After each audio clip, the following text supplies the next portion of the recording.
সেটা বসে শুনতে হবে। আমরা দেখতে পাই যে খারাপ হয়ে শুনছি, সামনে জায়গা রয়েছে এরকম দেখা যায়। তো যারা জালসা শুনবে, যারা কোরআন হাদিসের কথা শুনবে, আল্লাহ রাসূল সাল্লাল্লাহু আলাইহি ওয়াসাল্লাম বলেন যে তাদের জন্য 5টি আল্লাহ পাক রব্বুল আলামিন তাদের জন্য ফজিলত রেখেছেন। সেটা সময় সাপেক্ষে আমরা বলবো ইনশাআল্লাহ। তার আগে যেগুলো আমরা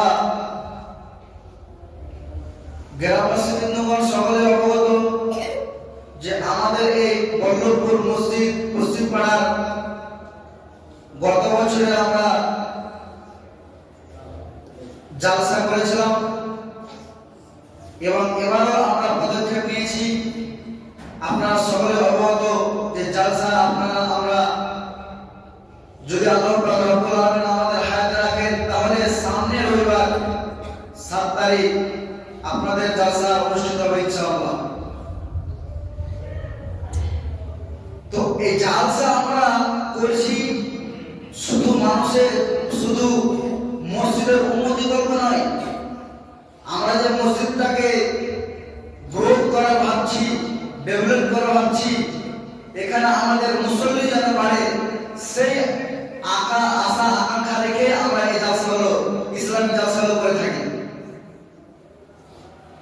হেদায়েতের মালিক আল্লাহ পাক রব্বুল আলামিন তিনি বসে রয়েছেন, কিন্তু দাওয়াতি কাজগুলো যেমন জালসার মাধ্যমে হয়, এরকমই সাপ্তাহিক হয়, মাসিক হয়, মাসিক ইজতেমা হয়, এইভাবে ইসলাম প্রচার হয় এবং মাদ্রাসা মসজিদ ইসলাম প্রচার হয়।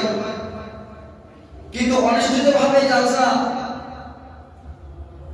যেগুলো এখন হচ্ছে সেগুলো কিন্তু মেলা মুক্ত জালসা নয়।